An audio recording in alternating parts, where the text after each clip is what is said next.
Good morning everyone. Political science के सभी students का एक बार पुनः मैं हमारे महाविद्यालय श्रीमती मौरी देवी तापड़िया कन्या महाविद्यालय जसवंतगढ़ के इस यूट्यूब चैनल पर हृदय की गहराइयों से बहुत बहुत स्वागत और आभार प्रकट करता हूँ। हमारी जो आज की क्लास है वो BA प्रथम वर्ष की भारतीय राजनीतिक विचारक हमारा ये सेकंड पेपर है इसकी है, और इसमें हम लोकमान्य बाल गंगाधर तिलक इसका अध्ययन कर रहे हैं।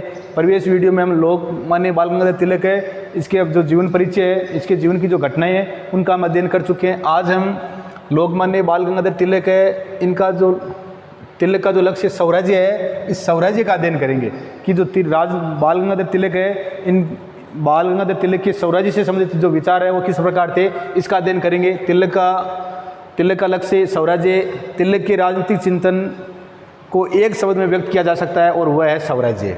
तिलक के राजनीतिक चिंतन को एक शब्द में व्यक्त किया जा सकता है और वो क्या है? स्वराज्य। तिलक का राजनीतिक चिंतन, इसका मतलब क्या है? स्वराज्य। तिलक के समस्त राजनीतिक चिंतन को एक शब्द में व्यक्त किया जा सकता है और वह है स्वराज्य। तिलक ने प्राचीन भारतीय दर्शन का बड़ा गहरा अध्ययन किया और जिसका आधारभूत सिद्धांत था धर्मराज्य। भारत जो है प्राचीन भारतीय जो दर्शन है उसका अध्ययन किया था और इनका जो आधारभूत सिद्धांत था वो क्या था? धर्मराज्य। क्या था? आधारभूत अध्ययन किया था और उसका सार ये निकला था कि तिलक का आधारभूत सिद्धांत था धर्मराज्य। और धर्मराज्य का अर्थ होता है, धर्मराज्य का अभिप्राय एक राजनीतिक व्यवस्था से है जो धर्म पर आधारित हो। धर्मराज्य का अर्थ है ऐसी राजनीतिक व्यवस्था से है जो धर्म पर आधारित हो और जिसका उद्देश्य क्या है? धर्म का रक्षण तथा पोषण हो। जिसका उद्देश्य धर्म का रक्षण तथा पोषण हो। स्वराज्य इस धर्म की एक आवश्यक, और स्वराज्य है वो इस धर्म की क्या है? एक आवश्यक स्थिति है। स्वराज्य है वो इस धर्म की क्या है? एक आवश्यक स्थिति है। इस प्रकार स्वराज्य तिलक के लिए एक नैतिक आवश्यकता थी। प्रत्येक भारतीय का धर्म अर्थात कर्तव्य था, इसलिए उन्होंने घोषित किया कि स्वराज्य हमारा क्या है? स्वराज्य हमारा अधिकार है, स्वराज्य हमारा जन्मसिद्ध अधिकार है और हम इसे क्या करेंगे? लेकर रहेंगे। हम इसे क्या करेंगे? लेकर रहेंगे, क्योंकि इन्होंने, तिलक ने जो स्वराज्य उसको क्या माना? नैतिक आवश्यकता माना और भारतीय का क्या है? धर्म क्या है? कर्तव्य है ये। इसलिए उन्होंने कहा कि स्वराज्य हमारा जन्मसिद्ध अधिकार है और हम इसे क्या करेंगे? लेकर रहेंगे। तिलक, स्वराज्य से तिलक का आशय, जो स्वराज्य है इससे तिलक का क्या आशय है? स्वराज्य से जो बाल गंगाधर तिलक है इनका क्या अर्थ है? सन 1916 की घटना है। सन 1916 के पूर्व तक स्वराज्य से तिलक का आशय देश के लिए पूर्ण स्वाधीनता की ऐसी स्थिति से था जिसमें ब्रिटिश सम्राट के लिए कोई स्थान नहीं हो सकता था। 1916 से पहले बाल गंगाधर तिलक है, उनके विचारों में स्वराज्य उसका अर्थ ये था कि भारत है, इस पर शासन कौन करेगा? भारत के लोग ही करेंगे। सन 1916 के पूर्व तक स्वराज्य से तिलक का आशय था देश के लिए पूर्ण स्वाधीनता की ऐसी स्थिति से था जिसमें ब्रिटिश सम्राट के लिए कोई स्थान नहीं हो सकता। लेकिन 1916 में उन्होंने स्वराज्य की जो अपनी धारणा है उसको तत्कालीन परिस्थितियों में अधिक समयानुकूल और व्यवहारिक बना लिया। उनको लगा कि अब हमारी जो तत्कालीन जो परिस्थितियाँ उसके अनुरूप जो मेरी धारणा है ये स्वराज्य की, उसको मेरे को क्या कर लेना चाहिए? परिवर्तन कर लेना चाहिए, क्योंकि तिलक है वो बहुत महत्वपूर्ण इस चीज़ में वो ज्ञान रखते थे। तो उन्होंने अपनी जो स्वराज्य संबंधी जो धारणा है उसको समयानुकूल, कि भाई समय के अनुसार व्यवहार में जो तात्कालीन अभी परिस्थिति है उसकी मांग है और उसमें परिवर्तन कर लेना चाहिए। और होम रूल आंदोलन के अंतर्गत, किस आंदोलन के अंतर्गत? होम रूल घर का जो कानून है आंदोलन था। होम रूल आंदोलन के अंतर्गत कब चला था ये? 1916 में चला था। तो होम रूल आंदोलन के अंतर्गत तिलक ने 31 मई 1916 को अहमदनगर, 31 मई 1916 को अहमदनगर, कहाँ पर है ये? महाराष्ट्र में है। तो 31 मई 1916 को अहमदनगर स्वराज्य पर अपने भाषण में इन्होंने कहा, स्वराज्य से अभिप्राय केवल यह है कि भारत के आंतरिक मामलों का संचालन और प्रबंध भारतवासियों के हाथों में हो। हम ब्रिटेन के राजा सम्राट को बनाए रखने में क्या करते हैं? विश्वास करते हैं। स्वराज्य से तिलक का आशय था 1916 में।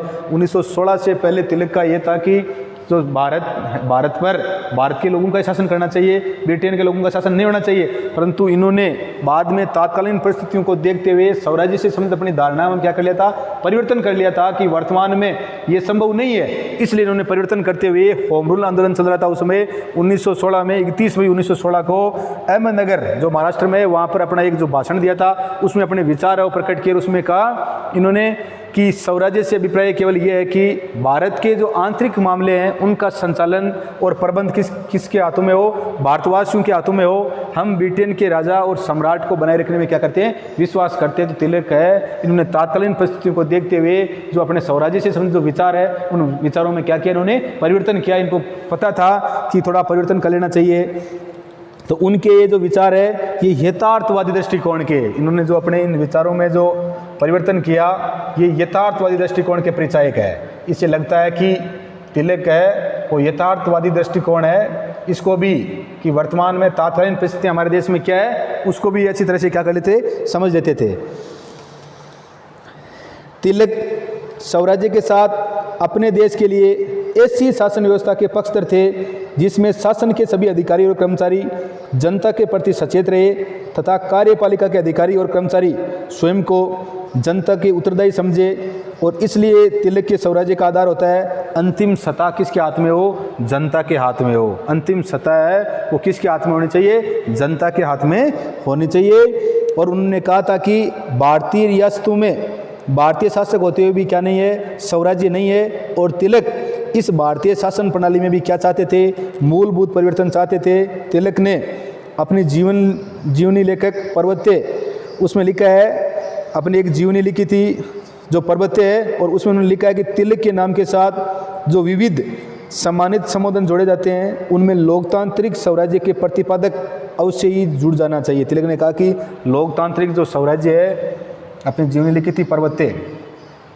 अपनी जीवनी लिखी थी पर्वत्य, और उसमें उन्होंने कहा था कि तिलक के नाम के साथ जो विविध सम्मानित संबोधन जोड़े जाते हैं उनमें लोकतांत्रिक स्वराज्य के प्रतिपादक है वो अवश्य ही जुड़ जाना चाहिए। लोकतांत्रिक स्वराज्य है इसका प्रतिपादक कौन था, तिलक अपने आप स्वयं को मानते हैं कि लोकतांत्रिक जो स्वराज्य है इसके प्रतिपादक कौन थे, तिलक स्वयं थे। और इसका उन्होंने अपनी जो जीवनी है पर्वत्य इसमें इन्होंने क्या किए, चर्चा की है कि इसका जो श्रेय है किसको मिलना चाहिए, तिलक को स्वयं को मिलना चाहिए।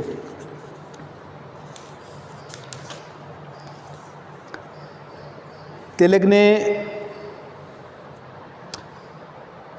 जब तक भारत को स्वराज्य नहीं मिलेगा तब तक भारत वो समर्थ नहीं हो सकता। स्वराज्य मेरे अस्तित्व के लिए, तिलक बोल रहे हैं कि स्वराज्य मेरे अस्तित्व के लिए क्या है, अनिवार्य है। जब तक भारत को स्वराज्य नहीं मिलेगा तब तक भारत क्या नहीं कर पाएगा, भारत समृद्ध है या भारत गौरवशाली राष्ट्र है वो नहीं बन पाएगा। इसलिए स्वराज्य हमारे अस्तित्व के लिए क्या है, अनिवार्य है।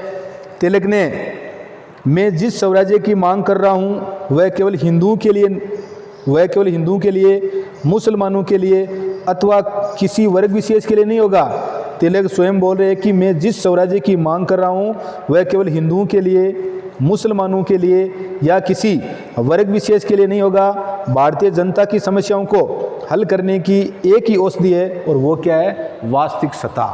तिलक ने कहा कि भारत की जो समस्याएं हैं, भारत की जो जनता है उनकी तकलीफ़ों को दूर करने की जो एक ही औषधि है वो क्या है, वास्तविक सत्ता है। तो तिलक ने कहा कि भारतीय जनता की समस्याओं को हल करने की एक ही दवाई है और वो क्या है, वास्तविक सत्ता जो है उसमें क्या होना चाहिए, परिवर्तन होना चाहिए। भारत की जो रियासतों में है वहाँ पर हालांकि भारतीय लोग ही शासन कर रहे हैं पर वहाँ की जनता है उसको भी क्या नहीं है, सत्ता में भागीदारी प्राप्त नहीं है। इसलिए वो ऐसा चाहते थे कि जो हमारे यहाँ की जनता है इसकी समस्याओं का क्या होना चाहिए, हल होना चाहिए। यही वास्तविक सत्ता है। जब ये औषधि हमें प्राप्त हो जाएगी, तिलक बोल रहे हैं कि जब ये औषधि या दवाई हमें प्राप्त हो जाएगी तब यदि हम आपस में कोई मतभेद होंगे तो हम उन्हें क्या कर लेंगे, वो आपस में जो मतभेद होंगे हम उनको आपस में मिलकर क्या कर लेंगे, सुलझा लेंगे। क्यों, हम इतने क्या हो जाएंगे, सामर्थ्यवान हो जाएंगे, हमारे में इतना क्या हो जाएगी, हमारा सामर्थ्य हो जाएगा और हम अपने विवादों को स्वयं हल करने की शक्ति चाहते हैं। तिलक ने खुद ने कहा था। तो इस प्रकार से बाल गंगाधर तिलक है, इनका स्वराज्य है। हमारा आदर्श दया याचना नहीं, तिलक ने यह भी कहा था कि हमारा आदर्श है वो दया याचना नहीं है। तिलक ने स्वयं ने कहा था कि हमारा जो आदर्श है वो क्या नहीं है, दया याचना नहीं है, बल्कि क्या है, आत्मनिर्भरता है।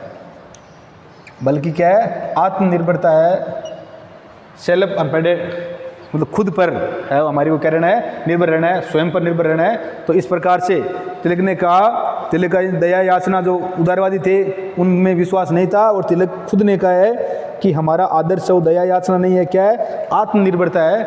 हम है, हमारे को किसी दया के मोहताज नहीं है, हम खुद क्या है, आत्मनिर्भर है। या भारत का इस प्रकार से सिस्टम बनाना चाहते हैं कि हमारी यहाँ की जनता क्या हो, वो आत्मनिर्भर हो।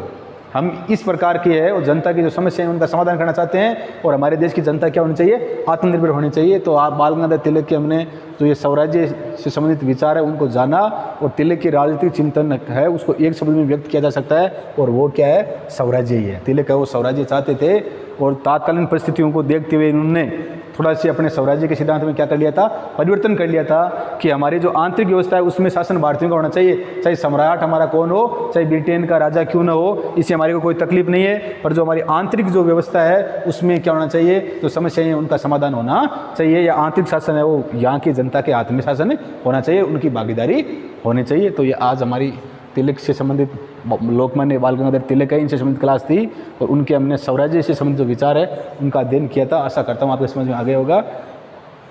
वीडियो को लाइक, शेयर और सब्सक्राइब कर देना। जय हिंद, जय भारत।